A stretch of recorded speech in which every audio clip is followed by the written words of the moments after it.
జయశంకర్ భూపాలపల్లి జిల్లా భూపాలపల్లి నియోజకవర్గంలో కాంగ్రెస్ బీఆర్ఎస్ పార్టీల మధ్య బాకీ డోకా కార్డులు పంచాయతీ కొనసాగుతుంది. స్థానిక పోరులో పైచేయి సాధించేందుకు ప్రధాన పార్టీలైన బీఆర్ఎస్ కాంగ్రెస్ పార్టీలు బాకీ డోకా కార్డుల అంశాన్ని తెర మీదకు తెచ్చి ప్రజల్లోకి వెళ్తున్నారు. అక్టోబర్ 9వ తారీఖున స్థానిక ఎన్నికల షెడ్యూల్ విడుదల చేసేందుకు ఈసీ రంగం సిద్ధం చేస్తుంటే కాంగ్రెస్ బీఆర్ఎస్ పార్టీలు ఏమాత్రం తగ్గకుండా స్థానిక సమరానికి సై అంటూ తమ అభ్యర్థులను ఎన్నికలకు సిద్ధం చేసుకుంటూనే బాకీ డోకా కార్డులతో ప్రజల్లోకి వెళుతూ విస్తృత ప్రచారం మొదలు పెడుతున్నారు. గత 10 సంవత్సరాలలో రాష్ట్రాన్ని పాలించిన బీఆర్ఎస్ ప్రభుత్వం అప్పుల పాలు చేసి ప్రజలకు ఏ ఒక్క హామీ నెరవేర్చలేదని, అన్ని డోకా మాటలతో ప్రజలను మభ్యపెట్టిందని, తెలంగాణ రాష్ట్రం ఇచ్చిన కాంగ్రెస్ పార్టీని డోకా చేసిన ఘనత బీఆర్ఎస్ పార్టీకి దక్కుతుందని, దళితుల్ని ముఖ్యమంత్రి చేస్తానని డోకా చేశారని, దళితులకు 3 ఎకరాల భూమి ఇస్తామని, డబుల్ బెడ్రూమ్లు ఇస్తామని ఎన్నో హామీలు ఇచ్చి ప్రజలను మభ్యపెట్టి పూర్తిగా డోకా చేశారని మీడియా సమావేశంలో బీఆర్ఎస్ డోకా కరపత్రాన్ని ఆవిష్కరించారు.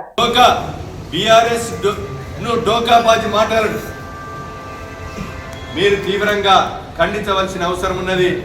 ఈ బీఆర్ఎస్ డోకా కార్డును కూడా మేము రిలీజ్ చేస్తున్నాం.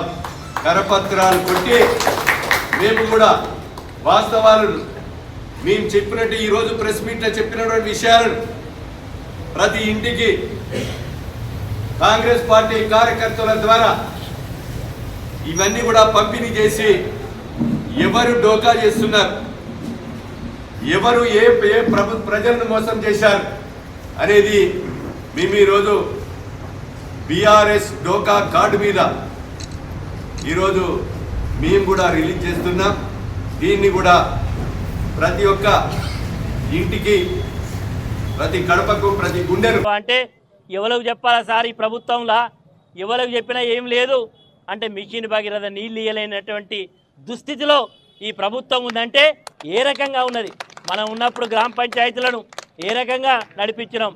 ఈరోజు ప్రతి గ్రామ పంచాయతీల్లో సీసీ రోడ్లు వేసినాం, ప్రతి సైడ్ రైన్లు కట్టినాం, ఇంటింటికి నీళ్ళు ఇచ్చినాం, మరి శ్మశాన వాటికలు కట్టినాం. ఇట్లా అనేక కార్యక్రమాలన్నీ కూడా చేసి ఆనాడు గ్రామ పంచాయతీలో ఉండేటువంటి ప్రజలకు ఎలాంటి ఇబ్బంది లేకుండా చేసినాం. కానీ ఈరోజు ఏమవుతా ఉన్నది, ఈరోజు గ్రామ పంచాయతీలన్నీ కూడా బోసిపోతూ ఉన్నాయి. మనం ఈరోజు శాంపేట